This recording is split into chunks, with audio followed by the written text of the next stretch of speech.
Assalamualaikum warahmatullahi wabarakatuh. Teman-teman, kembali lagi di channel YouTube saya, Khairun Imam.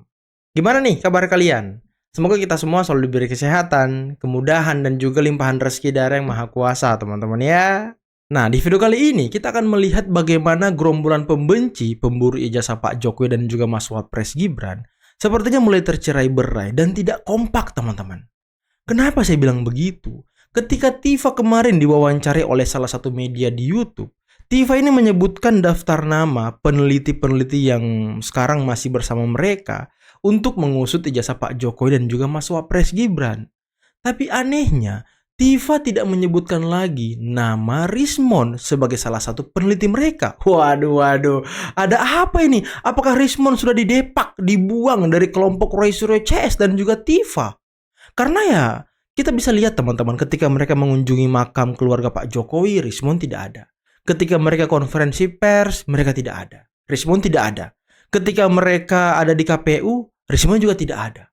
Ini dibuang kemana nih Rismon? Dan apa alasan Rismon ini tidak diajak lagi oleh Tifa dan juga Roy Suryo? Apakah persoalan anggaran? Apakah ada perselisihan antara penghasilan? Waduh. Nanti kita simak videonya ya. Tapi yang terpenting, di sisi lain, Rismon mengatakan bahwa dia lebih didukung oleh rakyat. Waduh, gerombolan-gerombolan yang suka membawa-bawa rakyat. Nah, dan lagi teman-teman, saya punya video di mana Irjen Pol Purnawirawan Riki Sitohang sangat marah, sangat jengkel, bahkan mengutarakan kalimat-kalimat yang sangat tajam dan keras kepada Roy Suryo CS yang beberapa waktu lalu mengunjungi makam keluarga Pak Jokowi dan merusak kehormatan keluarga Pak Jokowi. Dan terakhir, kita akan melihat sebuah video di mana, wah ini pengamat yang sangat halu gitu ya kan, Ray Rangkuti lagi-lagi diskakmat oleh Projo karena omon-omonnya yang terus menyudutkan Pak Jokowi. Tapi sebelum kita mulai videonya, jangan lupa like, subscribe, dan share. Dan tanpa perlu berlama-lama lagi, mari kita mulai videonya berikut ini.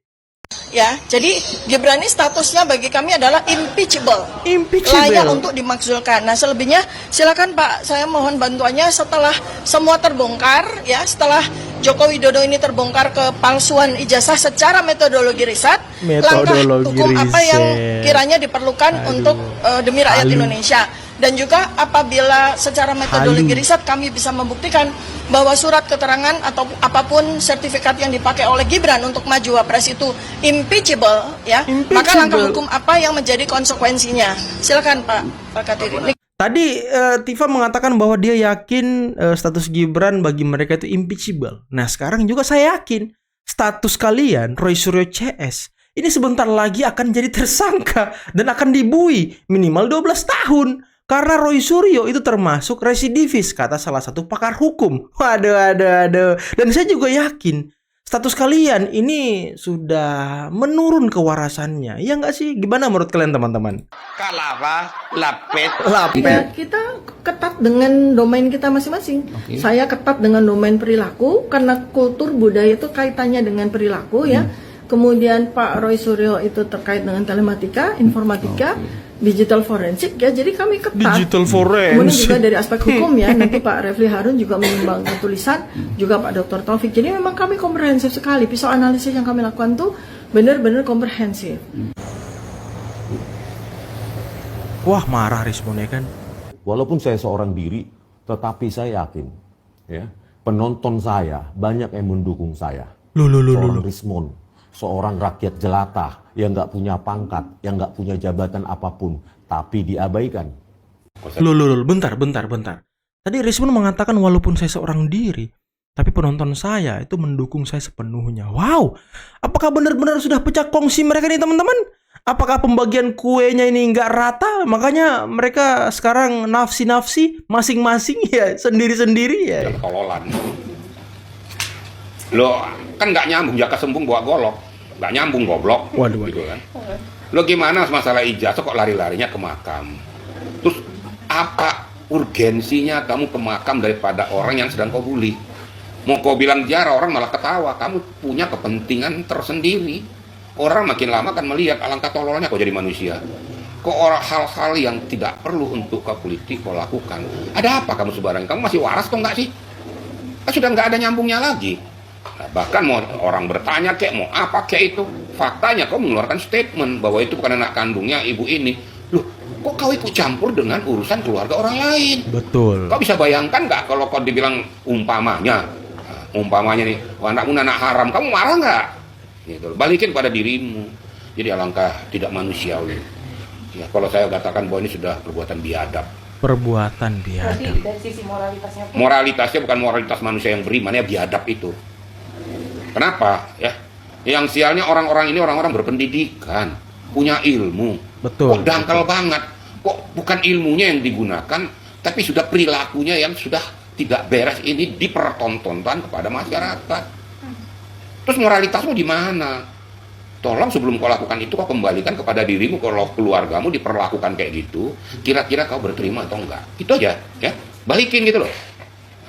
Jadi dibilang tuh mulutmu harimaumu yang akan menerkam dirimu. Suatu ketika kau akan terjebak dengan apa-apa yang sudah kau lakukan.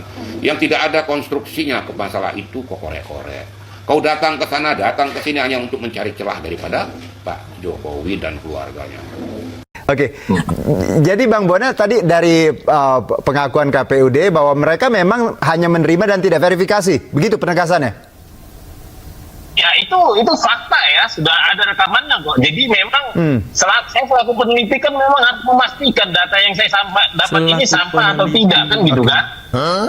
Seperti itu. Jadi ternyata waktu itu petugas KPU-nya menyatakan di peraturan KPU-nya memang begitu bunyinya, dan mereka kasih tunjuk waktu itu bahwa mereka tidak wajib memverifikasi fotokopi yang dilegalisir. Baik, Gitu. langsung Bang Ade, silakan. Oke. Jadi gini, jelas itu ada dua langkah ya. Verifikasi administrasi, verifikasi faktual. Tidak bisa kita indahkan itu. Kalau memang ada traffic, itu kebijakan publik ini, bagus sih Bang Bona nih. Udah, Bang Bona harus laporkan ke KSN itu.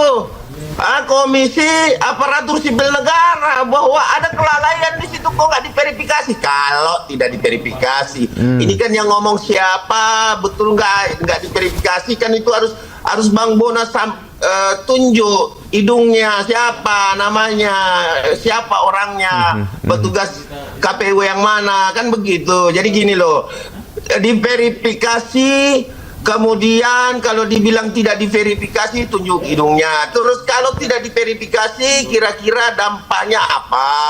Apakah itu bisa dibuktikan bahwa itu palsu? Sekarang saya tanya sama Bang Bona, palsu menurut Bang Bona itu? Ya. Kembali lagi Bang Yuna, saya nggak punya keahlian.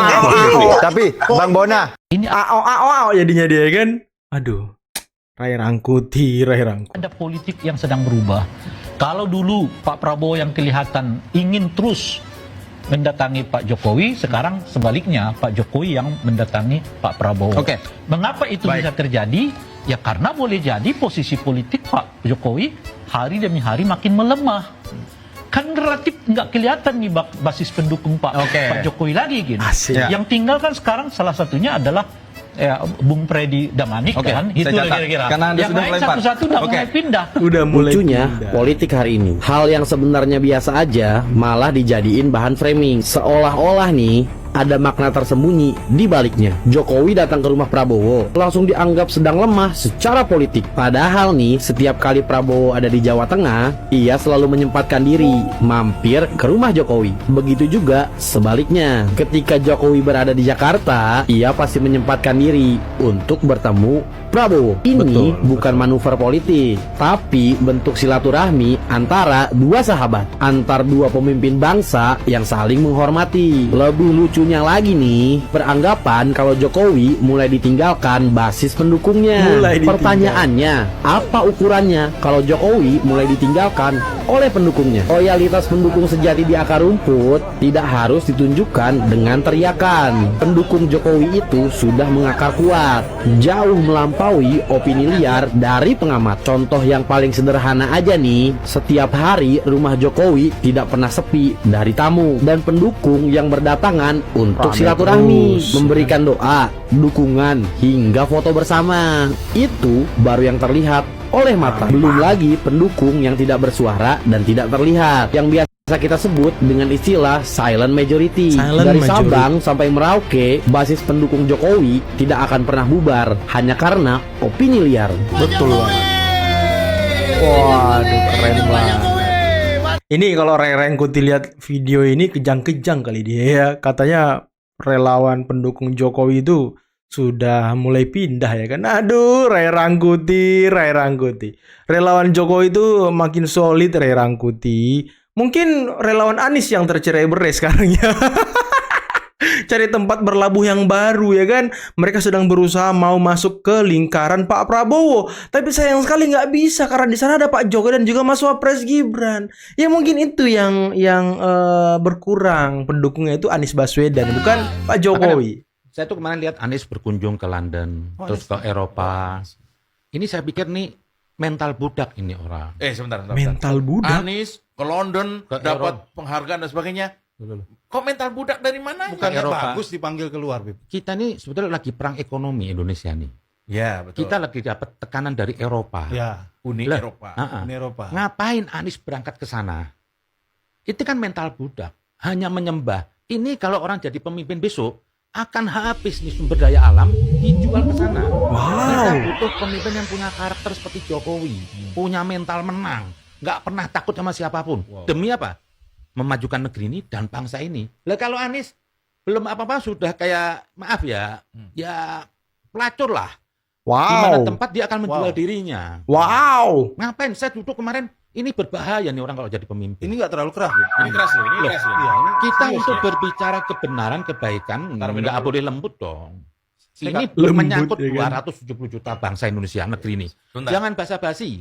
Nih, Habib ingin mengatakan bahwa ketika Pak Jokowi dan rakyat Indonesia, didukung oleh rakyat Indonesia, berani menantang Uni Eropa yang mau mendikte apa yang kita lakukan, tiba-tiba ada, katakan, teletabis.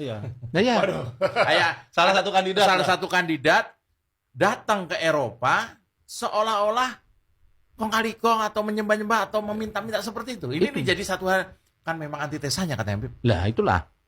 Kan terlalu, apa ya, kalau saya lihat receh sekali, terlalu ambisi sekali mau jadi presiden. Kalau saya mau kembali ke hadis Nabi itu, Islam itu sudah meng-warning. Janganlah kamu mengangkat, kata Nabi, orang yang meminta-minta dari jabatan atau terlalu ambisi. Janganlah kamu angkat jadi pemimpin. Ini saya, kalau orang itu mau kembali ke ajaran Nabi selesai. Tipe Anies ini apa? Orang yang ditolak oleh Rasul. Karena apa? Minta-minta, terus terlalu ambisi, sampai ke luar negeri, jual diri. Ini emang pilpresnya di luar negeri. Datang aja ke Indonesia, tunjukkan. Nah itulah, kemarin saya lihat ini orang berbahaya.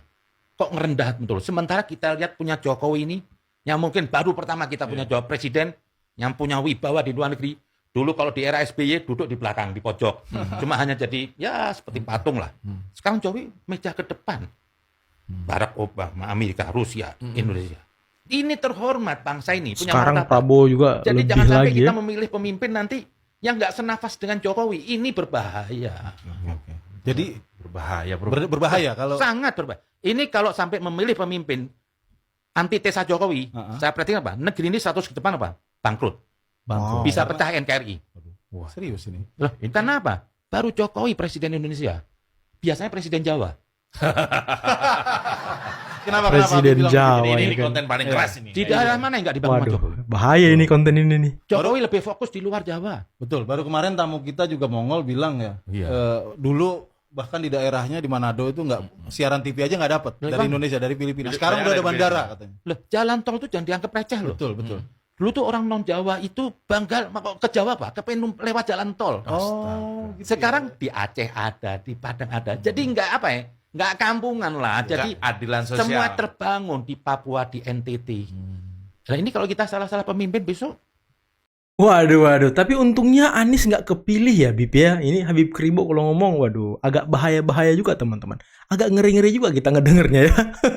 Tapi mengenai kalau Anies terpilih Indonesia terpecah menjadi dua ya, ini ada masuk akalnya teman-teman. Karena kan salah satu penceramah atau tokoh dari HTI itu pernah mengatakan bahwa kalau Anies kepilih dia mau mengembalikan marwah dari Hizbut Tahrir. Waduh. Dan di sela-sela diskusi Anies dengan beberapa mahasiswa, beberapa tokoh, Dia kan juga mengatakan bahwa kalau dia yang menjadi presiden, kemungkinan ya dia tidak akan membubarkan ormas, ya harus dibina, harus diapa. Pokoknya ya dengan teori-teori dia lah teman-teman.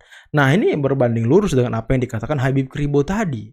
Tapi mengenai dengan Rismond dan Tifa, apakah mereka benar-benar berselisih teman-teman? Apakah mereka benar-benar sedang pecah kongsi? Karena ya, apa ya, sudah beberapa hari ini Rismond tidak kelihatan batang hidungnya. Membersamai Tifa, membersamai Roy Suryo dan kawan-kawannya. Mungkin terhitung sejak ketika di Malang. Ketika mereka dibubarkan oleh warga pengajiannya si Suginur ya kan. Di situ cuma ada Roy Suryo, Tifa, Refli Harun, Edi Mulyadi, dan kawan-kawannya. Tidak ada Rismond. Kemudian ketika di Medan. Nah Medan ini kan kandangnya Rismond. Ibaratnya kampungnya Rismond. Tapi kok Rismond nggak ada gitu.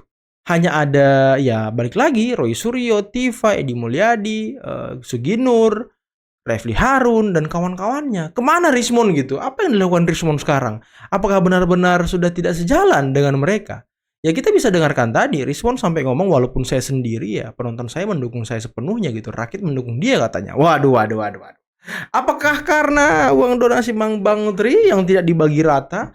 Ataukah penghasilan dari jualan buku yang tidak dibagi rata? Karena Rismond ya mengeluarkan buku-buku baru gitu ya kan, tentang Polri, tentang ini, tentang itu. Apakah Rismond merasa buku white paper ini tidak bakal laku-laku, makanya dia meninggalkan tim ini karena tidak menguntungkan teman-teman. Waduh. Ini ada banyak spekulasi akhirnya yang muncul teman-teman ya. Tapi kira-kira menurut kalian yang mana yang paling benar nih? Yang mana yang paling benar? Dan juga Tifa bilang, dia katanya sudah meyakini bahwa posisi Gibran, status Gibran impeachable. Impeachable. Kira-kira Tifa, Roy Suryo, Rismond, dan kawan-kawannya itu apa teman-teman? Apa teman-teman? Coba kalian komen di bawah ya. Apakah nggak usah saya sebut lah. Kalian aja yang komen di bawah teman-teman. Agak ngeri-ngeri juga saya kan. Nanti saya dikeruduk lagi sama gerombolan-gerombolan pembenci ini kan, agak ngeri juga. Agak-agak apa ya? Nggak punya otak juga gerombolan-gerombolan ini teman-teman. Dan tadi bagaimana, kekesalan dari Irjen Pol Purnawirawan Riki Sitohang terhadap Roy Suryo, terhadap Tifa. Ya mereka ini kan selalu mengatakan dirinya doktor, terdidik, berpendidikan, ya kan, paling alim, paling islami. Tapi kelakuannya, kebalikan dari semua itu teman-teman. Kebalikan dari semua itu. Mereka tidak sama sekali menunjukkan sopan santun, adab. Dia tidak sama sekali menunjukkan bahwa mereka ini Islam. Karena omongan-omongannya itu, agak ngeri-ngeri kalau nggak tuduhan liar, dugaan fitnah. Ya mereka selalu berkeras dengan penelitian mereka sendiri. Tanpa mau menerima pandangan dan juga pendapat orang lain. Ini kan ngeri-ngeri. Dia merasa dirinya yang paling benar. Ini gawat teman-teman. Ini udah gawat. Bahaya orang-orang seperti ini. Jadi apapun yang terjadi terhadap mereka, yang salah itu ya kekuasaan, yang salah itu Pak Jokowi. Nanti kalau kita lihat ya, mungkin beberapa minggu lagi gerombolan pembenci ini bakal jadi tersangka. Nanti yang salah Pak Jokowi lagi. Nanti kalau masuk ke pengadilan, pembuktian di pengadilan, semua ditunjukkan, ya jasa Pak Jokowi ditunjukkan. Ya UGM dihadirkan sebagai saksi, UGM mengatakan benar Pak Jokowi berkuliah, lulus, dan alumni kita ijazahnya sah. Nanti dibilang UGM dibawa ke pihak Jokowi. Nanti ketika dia divonis ya kan beberapa tahun, ya semoga 12 tahun ya kan, semoga 12 tahun atau di atas 5 tahun gitu. Ya paling mereka mengatakan wah pengadilan sudah berpihak kepada Jokowi. Pengadilan sudah diatur-atur, disetir-setir Jokowi. Nah itu ucapan-ucapan dia, statement-statement dia selama ini teman-teman. Dan kebiasaan-kebiasaan mereka. Selalu melakukan playing victim ketika mereka dikalahkan oleh seseorang. Ketika argumentasi dia dipatahkan oleh seseorang. Ya inilah. Bukan peneliti atau bukan akademisi yang bisa menjadi contoh. Tapi memang mereka bukan peneliti, bukan akademisi. Jadi memang tak pantas untuk menjadi contoh. Oke, mungkin sekian dulu video kali ini. Jangan lupa like, subscribe, dan share videonya. Akhir kata, billahi taufiq wal hidayah. Wassalamualaikum warahmatullahi wabarakatuh. Bye-bye.